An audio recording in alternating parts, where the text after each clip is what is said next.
Bonjour à tous et bienvenue dans un nouvel épisode de Drone News. Drone News, l'émission qui fait le tour de l'actualité drone. Drone News, toute l'actualité drone. Aujourd'hui, on va parler de la DGAC qui s'est fait hacker, des mauvais retours suite à la sortie du Mavic 3, de la sortie de la prochaine version de Real Steady Go et on a un gros cadeau à vous faire gagner dans cette vidéo, alors restez attentifs. Que s'est-il passé pendant la nuit du 9 au 10 novembre 2021? Des personnes ont aperçu et filmé dans le ciel un ovni avec une grande barre lumineuse qui partait dans tous les sens. Le phénomène a été aperçu par plusieurs témoins et il n'en fallait pas moins pour que tous les JT français s'emparent de l'information. Un ovni a-t-il été observé ces dernières nuits dans le ciel d'Occitanie? De nombreux témoins publient des photos et des vidéos assez surprenantes. Alors, est-ce que ça peut potentiellement être un drone? Est-ce que c'est un ovni? Eh ben, c'était tout simplement Rémi Gaillard. Ce canular qui a été préparé par le Montpelliérain a très bien fonctionné et il a fait une vidéo sur les réseaux sociaux pour la sortie de sa nouvelle vidéo sur les extraterrestres et les ovnis. Voilà, tout s'explique finalement. Je vous rassure, il fait pas de complotisme, hein. C'est juste une caméra cachée avec comme d'hab de super déguisements. Il a utilisé pour ce canular un Inspire qui a pu porter une barre lumineuse qu'il a fait passer un peu de partout dans la campagne. Évidemment, les complices qui ont filmé étaient de la partie et ont même témoigné dans les JT nationaux. Voilà, et l'objectif de ce canular dans lequel est tombé TF1 était de montrer que les médias peuvent croire n'importe quoi.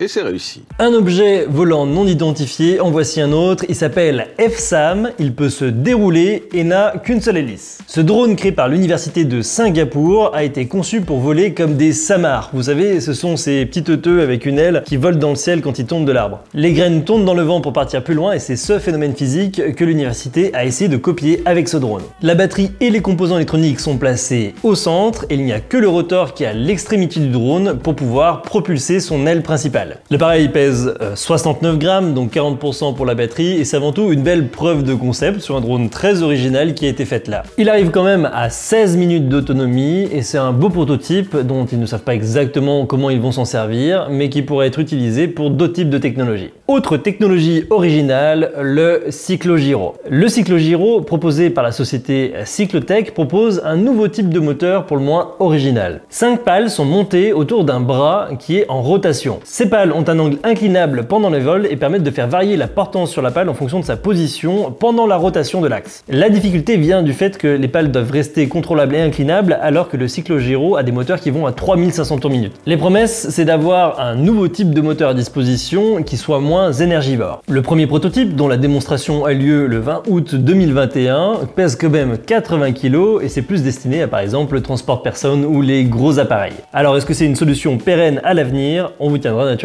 au courant. DJI vient de sortir un nouveau drone pour l'agriculture. Enfin, c'est plutôt deux nouveaux drones vu qu'il s'agit du T40 et du T20P. Ce sont des drones qui sont peu vus en Europe parce que c'est très réglementé sur l'épandage de pesticides avec des drones et ces machines peuvent emporter jusqu'à 50 kg pour pouvoir ensuite aller dans les champs et ainsi répartir automatiquement les produits utilisés par les agriculteurs. On parle de très gros drones car les batteries font 30 000 mAh et DJI propose un système de charge rapide qui permet de les recharger en 9 minutes. Autre nouvelle concernant tout ce qui est professionnel et applications pour l'industrie, DJI ouvre plus facilement son SDK en réduisant les prix. Le SDK, c'est l'ouverture à des logiciels tierces à l'utilisation des fonctionnalités de drones DJI. Donc par exemple, quand un nouveau drone sort, tous les développeurs attendent la sortie du SDK, l'ouverture du SDK pour pouvoir par exemple faire des applications comme Pixel Capture qui permet de prendre automatiquement des photos sur un terrain. Eh bien, les prix des SDK a été réduit jusqu'à parfois plus de 50%. Mais il y a également des accessoires qui permettent de connecter d'autres matériels par exemple à des matrices 300 et ces accessoires ont également baissé en prix. Il y a également des améliorations concernant le support, concernant l'ouverture automatique de ses comptes, je vous passe les détails, mais en gros DJI applique une nouvelle politique pour encourager les personnes à développer des applications et des produits tierces sur ces machines. Et toujours en parlant DJI, ce que vous n'avez pas vu dans la folie de toutes les sorties qui ont eu lieu ces derniers mois, c'est un nouveau micro sans fil. DJI n'a pas trop fait de communication dessus vu que c'est pas son cœur de métier ce qui qui a été attendu, mais on a un nouveau système qui vient concurrencer les systèmes Rode que nous on utilise par exemple pour nos vidéos, qui sont des systèmes sans fil très simples à utiliser pour que vous puissiez entendre le son de mon micro-cravate par exemple. DJI capitalise sur son expertise pour tout ce qui est transmission sans fil pour proposer une connexion en 2,4 GHz qui peut aller jusqu'à 250 mètres. On retrouve pas mal de fonctionnalités qu'on retrouve déjà chez les concurrents, comme par exemple le boîtier qui permet de recharger, mais également la possibilité d'enregistrer automatiquement sur une deuxième piste à moins 6 décibels pour être sûr de ne pas avoir un son saturé. Bref, c'est un nouveau produit qui s'attaque à un nouveau marché et on est curieux de voir ce que ça donne. Connaissez-vous la société Sensefly? Sensefly, c'est une société qui a créé Libby, l'aile volante la plus utilisée aujourd'hui pour tout ce qui est topographie ou pour l'agriculture. Sensefly avait été acquis à hauteur de 57% par Parrot en 2012. Et bien finalement, c'est en 2021 AG Eagle qui vient de mettre 23 millions d'euros sur la table pour racheter complètement Sensefly. Le PDG Gilles Labossière a quitté ses fonctions et il y a eu plusieurs remaniements au niveau des postes à responsabilité dans l'entreprise. Il s'agit d'une acquisition américaine dans le but de proposer des services américains aux Américains. On voit donc que la volonté politique d'avoir du matériel sûr et contrôlé utilisé sur le territoire américain a de réelles conséquences dans l'univers des entreprises autour des drones. Il sera donc intéressant de constater dans les prochains mois si d'autres entreprises américaines ou européennes changent de main pour les mêmes raisons. Dans la série vidéo trouvée sur internet, voici un sauvetage d'un pigeon avec un drone. Alors comment est-ce que c'est possible? Eh bien un pigeon s'est emmêlé la patte dans un fil et s'est retrouvé suspendu à un câble électrique. Les forces de l'ordre ont eu l'idée de mettre un cutter sur un Mavic Mini pour aller couper le fil directement sur la ligne électrique. Et de manière assez curieuse, la mission est réussie. Ils ont réussi à couper le fil qui a été enlevé de manière plus délicate après sur le pigeon qui a pu reprendre sa liberté. Merci à Philippe qui suit Drone News pour l'envoi de la vidéo. Autre sortie de ce mois-ci, Leica se lance dans les drones. Évidemment, pour de la topographie, c'est son secteur de prédilection. Ce drone a 5 caméras qui permettent de capter sa position et surtout un lidar qui permet de topographier les environs. L'objectif, c'est d'avoir un appareil compact pour pouvoir réaliser des prises de vue topographiques, un peu comme le fait un peu la concurrence avec par exemple le M300 et la Nacelle L1. En tout cas, lui, le prix, il est bien un peu comme la concurrence, il est très haut de gamme. Le prix annoncé de 46 000 € pour l'instant, donc c'est vraiment un appareil qui se dédie à l'utilisation pour les professionnels. Autre innovation et autre sortie, nous avons le Dronut X1 de Clio Robotics qui vient d'entrer sur le marché. Dronut tout simplement parce que ce drone ressemble à un gros donut. Il vient complètement changer la forme qu'a un drone traditionnellement en installant 2 hélices contre-rotatives à l'intérieur de l'appareil. En ayant les hélices à l'intérieur de son corps, ça permet donc de se rapprocher beaucoup plus proche d'êtres humains, d'animaux, etc. sans risquer qu'il y ait de coupure d'hélices. Il possède de nombreux capteurs dont lui aussi un lidar pour modéliser son environnement en temps réel. Pour ma part, je trouve que ça ressemble beaucoup plus aux appareils de science-fiction qu'on nous a promis jusqu'à aujourd'hui et ça rend le drone tout de suite beaucoup plus sympathique. Le prix lui aussi il est moins, c'est un drone pour des applications professionnelles et il tourne autour des 10 000 $. En tout cas, ça fait longtemps qu'on n'avait pas vu des technologies nouvelles comme ça avec des nouveaux concepts qui sortent et on a hâte de voir si ça va prendre dans les prochaines années, si ce type de technologie va être utilisé avec d'autres types de drones. Sans transition, je veux vous montrer un mec déterminé. Ce gars-là, il a certes fait des erreurs de pilotage, mais il a assumé.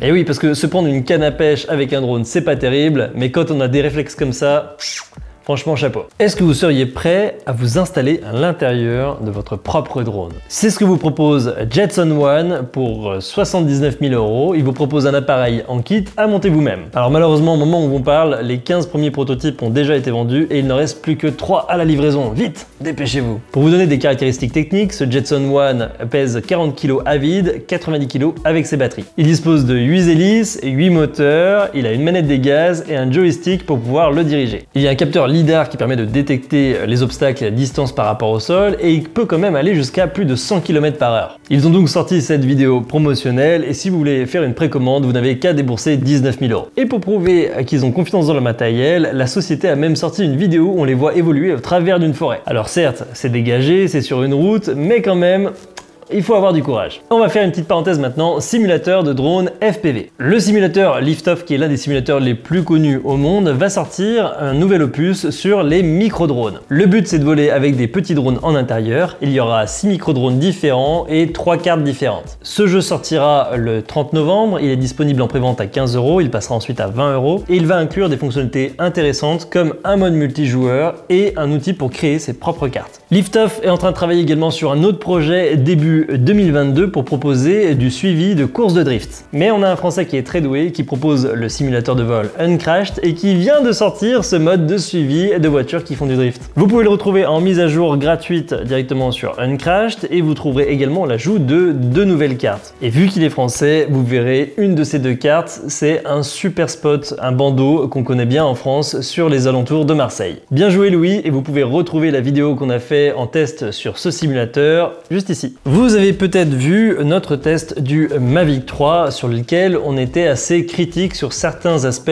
lors de sa sortie. Et ben on est visiblement pas les seuls. Il y a pas mal de groupes de communautés qui sont autour du Mavic 3 et de sa sortie, et il y a pas mal de personnes qui sont mécontents avec ce produit. Ce qui ressort principalement, c'est les retards sur les vols automatiques, la radiocommande qui est pas folle, on avait vraiment relevé ça aussi, et bien sûr tous les modes et options qu'on va perdre avec le passage sur DJI Fly. Et il y a eu également un gros retour sur des bugs de couleurs qui pouvaient apparaître sur certaines photos où on avait des taches rouges qui apparaissaient sur certaines parties. DJI a d'ailleurs publiquement répondu en disant qu'il s'occupait de ce problème avec une mise à jour. Mais pour la première fois, ce qui est intéressant, c'est qu'on voit DJI, la société, commencer à intervenir à l'intérieur de ces groupes de passionnés. Ils essaient d'avoir du retour, du feedback et essaient de comprendre pourquoi le produit n'a pas aussi bien marché qu'espéré lors de son lancement. D'après une source non officielle, apparemment c'est un peu la panique à bord et ils s'attendaient pas à autant de retours négatifs par rapport au lancement de leur produit. Ils seraient en train de préparer une réponse à ces critiques, alors sous quel format pour l'instant, aucune idée. En tout cas, ils viennent de proposer une extension de garantie gratuite pour tous les acheteurs du Mavic 3. Comme pas mal de personnes visiblement considéraient que le drone était pas pleinement opérationnel à partir du début d'année 2022, et ben DJI va repousser à la fois la garantie constructeur d'1 an et également le DJI Care pour ceux qui l'ont sélectionné, comme s'ils avaient acheté le drone à partir de février 2022. C'est déjà un demi-aveu de faiblesse par rapport à ce mauvais lancement et j'ai hâte de voir s'ils vont vraiment prendre en considération les remarques qui ont été faites. Toujours chez DJI, j'ai pas mal d'anciens élèves de notre école ProDroner qui forment des personnes pour devenir professionnels qui m'ont appelé pour me dire on a des gros problèmes au niveau des no-flight zones. Ça a duré environ 2 semaines et j'avais pas mal de ces élèves qui me disaient le problème c'est quand je fais une no-flight zone avec les procédures habituelles, ça ne marche plus. Et je pense que c'est lié à ce qu'on vient de voir apparaître ces derniers jours. Il y a maintenant une nouvelle façon de débloquer les no-flight zones. L'interface logicielle a été entièrement revue et maintenant on passe plus par une validation du compte au préalable avec par exemple un nom d'entreprise ou un nom de personne. Une validation au préalable également du numéro de téléphone pour pouvoir faire plus facilement ces demandes de déblocage de NFZ.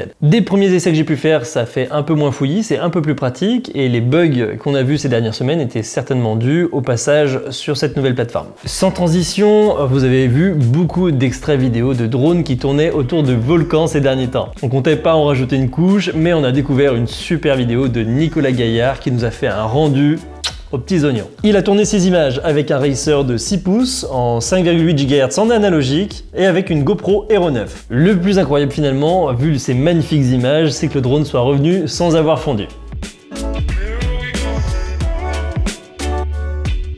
Et en parlant de FPV, ça y est, on commence à parler d'une nouvelle version pour RealSteady. RealSteady, c'est cette société qui a fait de la stabilisation de la GoPro ce qu'elle est aujourd'hui en FPV. La société a d'ailleurs été achetée par GoPro et c'est GoPro par l'un de ses ingénieurs qui a annoncé cette nouvelle version. En nouveauté, déjà, l'application RealSteady sera complètement intégrée à l'application GoPro Player. Une des grosses nouveautés, c'est qu'apparemment, elle permettra de prendre en compte tous les modes de vol, y compris ceux tournés en hyper smooth. Le problème avec RealSteady, c'est qu'on était obligé de tourner des images en non stabilisé. C'est-à-dire qu'on était obligé de choisir entre on prend une image non stabilisée et on la stabilise après avec RealSteady, ou on tourne une image en hyper smooth et on l'a déjà stabilisée en sortie de GoPro. Là, ça résoudra le problème, on pourra directement stabiliser les images avec le mode hyper smooth activé. Visiblement, l'application permettra d'avoir des meilleures performances et permettra même de visualiser en temps réel dès qu'une vidéo est importée dans le logiciel. Autre nouveauté très agréable, avant on devait faire les rendus un par un, là on pourra faire des rendus par batch et dire voilà, je laisse le PC tourner pendant la nuit, stabilise-moi ces 10 vidéos. On va avoir encore plein d'options dont je vais pas vous donner le détail,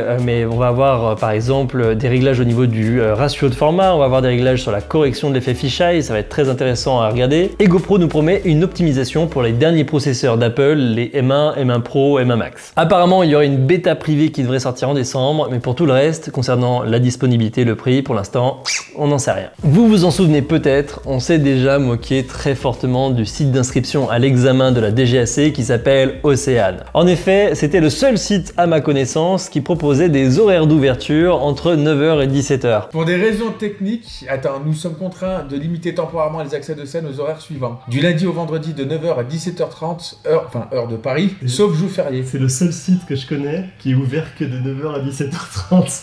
C'est ouf.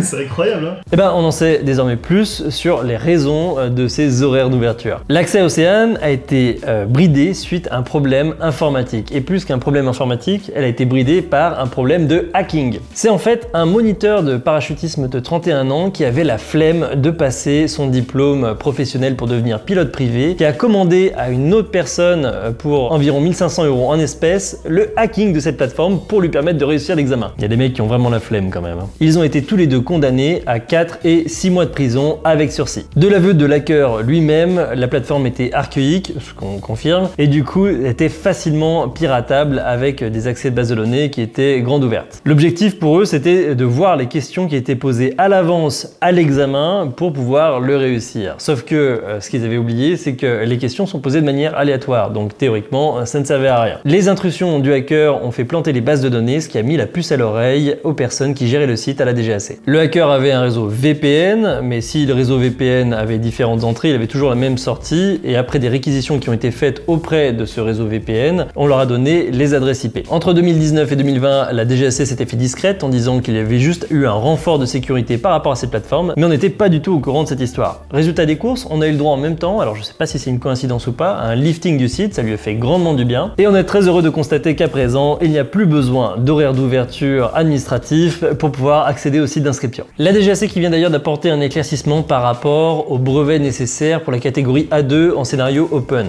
Vous le savez peut-être, si vous êtes pilote de drone professionnel et que vous avez déjà le CATT, vous avez automatiquement le diplôme qui permet de voler en catégorie A2. Il y avait un flou juridique sur le fait de savoir si l'obtention du diplôme était automatique ou s'il fallait faire une procédure pour avoir ce diplôme. Le site du ministère des Transports indiquait entre autres qu'il y avait une procédure pour avoir cette équivalence, mais la DGAC vient de confirmer que c'était fait de manière automatique et qu'il n'y avait pas besoin de faire une procédure administrative pour avoir ce diplôme-là. Visiblement, la DGAC avait déjà eu pas mal de problèmes avec l'équivalence ULM télépilote de drone et souhaite simplifier les démarches administratives pour l'obtention de ce brevet. Par contre, le problème, c'est que l'acquisition de ce brevet A2, si on a le CATT, n'est pas automatique pour les autres pays européens. Il faut donc là demander une attestation à la DGAC pour que vous puissiez prouver aux autres pays européens que vous avez le droit de voler en A2 parce que vous avez votre CATT. En tout cas, nos législateurs, ils sont toujours au taquet. Il n'y avait aucune réglementation pour les drones sous-marins. En effet, ils n'embêtent personne, ils sont reliés à un fil. Mais, on vient de voir la création d'une nouvelle catégorie pour les drones sous-marins. Il est prévu dans la réglementation que ces appareils devront être enregistrés, qu'ils aient une plaque d'immatriculation, qu'ils aient un système de positionnement en mer, on ne sait pas trop comment, et que ces pilotes de drones sous-marins devront avoir une formation spécifique. On est très heureux qu'une réglementation vienne sur ces drones-là qui représentent un danger très important et forcément une menace nationale qui méritait d'avoir des immatriculations, des formations, etc. Bien évidemment, on le pense pas. C'est assez fou d'arriver à trouver de la réglementation pour tout et n'importe quoi, surtout quand ce n'est pas nécessaire.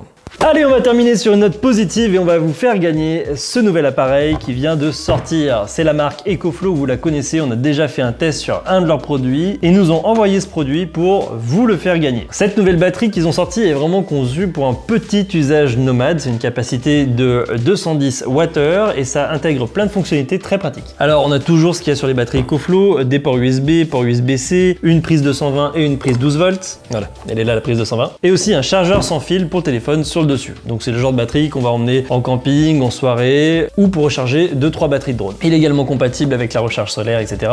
comme toutes les batteries d'EcoFlow. C'est quand même un bolo cette batterie, ça vaut 350 € et on vous propose de le gagner de la manière suivante. Nous allons tirer un commentaire d'une personne qui aura commenté avec le mot Drone News. Évidemment, on prendra quelqu'un qui est abonné à la chaîne, on vérifiera que la personne est bien abonnée pendant le tirage au sort et je contacterai le gagnant d'ici une semaine directement sous son commentaire. Ça fait plaisir et on espère qu'on aura d'autres fournisseurs qui qui nous enverront des produits comme ça pour vous les faire gagner. Allez, je vous remercie d'avoir suivi cet épisode jusqu'à la fin et d'ici la prochaine fois, je vous souhaite de bons vols. Salut!